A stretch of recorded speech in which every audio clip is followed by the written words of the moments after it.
Assalamualaikum warahmatullahi wabarakatuh. Selamat pagi anak-anak, bertemu dengan saya Pak Wahyu Wibowo, guru mata pelajaran matematika kelas 7. Untuk pertemuan kali ini kita akan mempelajari KD 3.8, yaitu tentang perbandingan dalam matematika. Nah, untuk pertemuan yang pertama kita akan mengetahui atau kita akan mempelajari tentang materi yang berkaitan dengan proporsi, membuat tabel, dan membuat grafik. Mengenal proporsi itu sendiri. Apa itu proporsi? Pengertian proporsi yaitu apabila dua perbandingan atau rasio besar atau nilainya sama. Ingat, dua perbandingan, rasio, atau nilainya sama. Contohnya seperti ini. 1/2 itu akan sama dengan 2/4. Nah, nilainya sama. 1/2 itu akan nilainya sama dengan 2/4. Contoh lagi, 2/4 itu akan sama dengan 4/8. Perbandingannya apa? Perbandingannya itu sama-sama 0,5 atau setengah nilainya. Oke, jadi apa itu proporsi? Proporsi adalah suatu pernyataan yang menyatakan bahwa dua perbandingan adalah sama. Ingat, proporsi, diingat-ingat aja. Diingat-ingat, dipelajari, dititeni. Matematika itu niteni, jangan dihafalkan. Dititeni proporsi. Oh, perbandingan sama, perbandingan sama, perbandingan sama, itu namanya proporsi. Nah, selanjutnya kasus pada kehidupan sehari-hari. Karena matematika itu tidak lepas dari kehidupan sehari-hari. Siapa yang bilang matematika itu tidak penting? Siapa yang bilang matematika itu tidak ada gunanya? Siapa yang bilang matematika itu tidak digunakan dalam pembangunan? Siapa bilang matematika itu tidak digunakan dalam kehidupan sehari-hari? Nyatanya, proporsi ini sangat penting dalam menentukan masalah atau menyelesaikan masalah yang ada dalam kehidupan sehari-hari. Contoh halnya, di sini contoh kasus pada kehidupan sehari-hari, contoh soal nomor 1. Misalnya Putu membeli 3 lusin buku dengan harga 36.000. Kemudian di toko yang sama Ahmad membeli 5 lusin buku seharga 60.000. Apakah permasalahan ini merupakan proporsi? Nah, pertanyaannya itu. Putu banding Ahmad itu 3 lusin banding 5 lusin. Kita harus tahu itu dulu. Sekarang kita cari rasio harga yang dibayarkan oleh Putu dan Ahmad. Putu membayar dengan 36.000, sedangkan Ahmad membayar dengan 60.000. Perbandingannya juga berapa? Kalau kita tarik garis kecilnya atau kita perkecil lagi, 3 banding 5. Ya, sama. Putu dan Ahmad itu memiliki perbandingan yang sama. Karena rasio jumlah buku yang dibeli dengan harga yang dibayarkan sama, maka apa?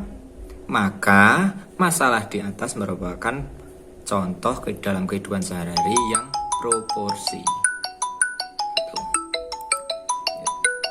Contoh kasus pada kehidupan sehari-hari yang kedua, contoh kedua. Sekarang coba perhatikan contoh berikut. Yanti membeli 4 rol pita seharga 8.000 di toko makmur. Ingat, di toko makmur. Pada hari yang sama Mila membeli 3 rol pita seharga 7.000 di toko subur. Nah, ini dua toko yang berbeda. Apakah permasalahan ini merupakan proporsi? Bentar, kita cari dulu, kita amati, kita analisa apakah proporsi atau bukan. Kita cari data-datanya atau buktinya. Data yang pertama di 2 toko yang berbeda, tapi belum bisa memastikan bahwa itu bukan proporsi loh ya. 4 rol pita harga 8.000, 3 rol pita harga 7.000. Ya. Penyelesaian konsep berpikirnya seperti ini. Untuk mengetahui apakah masalah di atas merupakan proporsi atau bukan, kita harus mencari rasio antara Yanti dengan Mila. Kita harus cari rasio jumlah pita yang dibeli oleh Yanti dan Mila. Nah, perbandingannya Yanti dan Mila itu kan 4. Yanti 4 roll pita, Mila 3 roll pita. Sekarang kita cari rasio harga yang dibayarkan oleh Yanti dan Mila. Maka Yanti 8.000, Mila 7.000. Yanti Mila perbandingannya 8:7. Karena rasio jumlah pita yang dibeli dengan harga yang dibayarkan tidak sama, maka masalah di atas bukan proporsi. Paham ya? Kalau bukan proporsi itu perbandingannya tidak sama. Kalau perbandingannya sama itu disebut proporsi. Proporsi apa? Nilainya sama, harganya sama, perbandingannya sama. Itu proporsi. Selain itu bukan proporsi, gitu aja. Matematika itu titen, bukan dihafalkan. Oke. Membuat tabel dalam pemecahan masalah. Contoh soal pertama. Jindra merupakan seorang koki profesional di sebuah hotel bintang 5. Umpamane, ia tahu bagaimana cara membuat kue agar-agar yang enak. Resep yang ia buat sebelumnya adalah 2 saset tepung agar-agar dapat dibuat 3 mangkok kue agar-agar. 2 tepung agar-agar, 2 saset tepung agar-agar dibuat menjadi 3 mangkok kue agar-agar. Jika ia menggunakan 12 saset tepung agar-agar, berapa mangkok kue agar-agar yang ia dapat dibuatnya? Pertanyaannya kan gitu. Kita bisa membuat bantuan tabel. Jika 2 saset itu 3 mangkok, jadi kalau 12 saset itu berapa mangkok? Nah, kita akan perbandingannya seperti ini. Nah, untuk menyelesaikan atau cara penyelesaian masalah, cara pertama, untuk menyelesaikan permasalahan tersebut kita buat tabelnya. Misal kita buat tabel tepung, ya, kita buat tabel kue seperti pada contoh ini. Tepung, kalau 2 saset tepung itu bisa terbuat dari 3 mangkok kue. Jika 12 saset tepung agar-agar tadi, berapa kue yang bisa dibuat, berapa tepung? Untuk menyelesaikan masalahnya dilakukan dengan cara mencari pecahan senilai antara rasio tepung dengan rasio kue. Nah, 2:12, 3:12 X atau X itu menandakan belum diketahui, ya, suatu angka yang belum diketahui nilainya, kita simbolkan dengan X. Nilai X yang memenuhi agar pecahan tersebut senilai adalah 18. Kok bisa ya 18? Nah, cara kerjanya seperti ini, cara langkahnya seperti ini. Selain dengan cara mencari pecahan senilai, permasalahan di atas dapat diselesaikan dengan apa? Dengan cara sebagai berikut. Dengan menggunakan perkalian silang, maka 2 kalikan X kali silang tadi ya, 2 kalikan X kali silang tadi sama dengan 3 kali 12. 2X sama dengan 36. Nah, X-nya berapa? 36 bagi 2. X-nya itu 18 mangkok. Jadi kue agar-agar ia dapat dibuatnya jika ia menggunakan 12 saset tepung agar-agar adalah 18 mangkok atau kue agar-agar. Oke, membuat tabel dalam pemecahan masalah. Contoh yang kedua, perhatikan. Eka membuat keranjang kecil sebanyak 12 buah selama 2 jam. Berapa waktu yang Eka perlukan untuk membuat 18 buah keranjang kecil? 12 buah keranjang selama 2 jam. 8 buah keranjang kecil berapa jam? Nah, proses berpikirnya seperti ini. Sama seperti tadi, analognya. Keranjang dan waktu pengerjaan ya. Tabelnya seperti itu. Tabel kolom kiri keranjang, kolom kanan itu waktu. 12 keranjang kecil selesai dalam 2 jam. Kalau 18 keranjang kecil selesai berapa jam? Nah, kita asumsikan dengan X yang kita mau cari. Nah, 12:18 itu akan sama dengan 2/X. Nah, kita lihat Dengan menggunakan perkalian silang maka selesai sudah.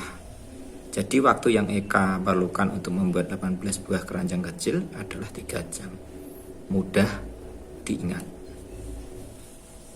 Dititeni, matematika itu niteni, jangan kamu hafalkan. Kalau kamu hafalkan, besok kamu SMA, besok kamu kuliah, besok kamu di perguruan tinggi, hilang sudah.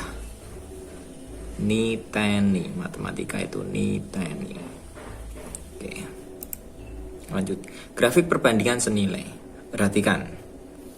Tabel berikut menunjukkan hubungan antara banyak pensil yang dibeli dan uang yang harus dikeluarkan. Harganya. Banyaknya pensil 1, harganya 400. Nah, kalau 2, 800. 3, 1.200. 4, 1.600. 5, 2.000. 6, 2.400. Ini tabelnya seperti ini. Dari tabel tersebut terlihat ada perbandingan antara banyak pensil yang dibeli dengan uang yang harus dikeluarkan. Yaitu apa perbandingannya? Ya semakin banyak pensil yang dibeli, ya semakin banyak uang yang harus dikeluarkan atau yang dibayarkan. Dan sebaliknya, semakin sedikit pensil yang dibeli berarti semakin kecil juga uang yang dikeluarkan atau yang dibayarkan. Logis. Nah, penyelesaian masalah dengan menggambarkan grafiknya. Hubungan antara banyak pensil dengan harganya dapat digambarkan pada suatu grafik atau kurva. Pada grafik terdapat 2 sumbu yang saling tegak lurus, yaitu sumbu mendatar atau horizontal ya, dan sumbu tegak yaitu vertikal. Tegak ke atas itu vertikal, sumbu Y, horizontal, sumbu X. Hubungan antara banyak pensil dengan harganya ditunjukkan pada grafik berikut. Nih, grafiknya sudah saya buat. Buatlah grafik secara vertikal Y dan horizontal X. Nah, untuk vertikal biasanya kita isi dengan harga atau uang yang kita bayarkan tadi. Untuk yang horizontal kita isi dengan banyaknya pensil. Nah, di sini kalau kita baca grafik seperti ini, 1 itu harga yang kita keluar atau rupiah yang kita keluarkan itu 400. 2 pensil itu 800 dan seterusnya. 5 pensil ya 2000, 6 pensil ya 2400 begitu. Grafiknya berupa kumpulan titik yang terletak pada suatu garis lurus yang melalui titik pangkal 0. 0 itu di sini. Garis lurus. Grafik 2 besaran yang digambarkan oleh perbandingan seharga merupakan sebuah garis lurus yang melalui titik 0. Oke, sekian pertemuan hari ini. Saya harap kalian sudah bisa mengerti, paham. Ingat, proporsi itu perbandingan nilai yang sama. Kalau bukan proporsi itu ya kedua bilangan atau nilainya tidak sama. Membuat tabel itu memudahkan dalam kita pengerjaan. Terus membuat grafik itu bisa kita selesaikan dengan cara membuat tabel terlebih dahulu, baru kita menyelesaikan dengan menggunakan grafik. Penyajiannya dengan grafik itu akan lebih indah, lebih mantap dalam matematika. Sekian pertemuan hari ini. Salam sehat selalu, jaga kesehatannya. Terus bersabar, berdoa semoga virus pandemi COVID-19 ini segera berakhir. Sekian dari Bapak akhiri. Assalamualaikum warahmatullahi wabarakatuh.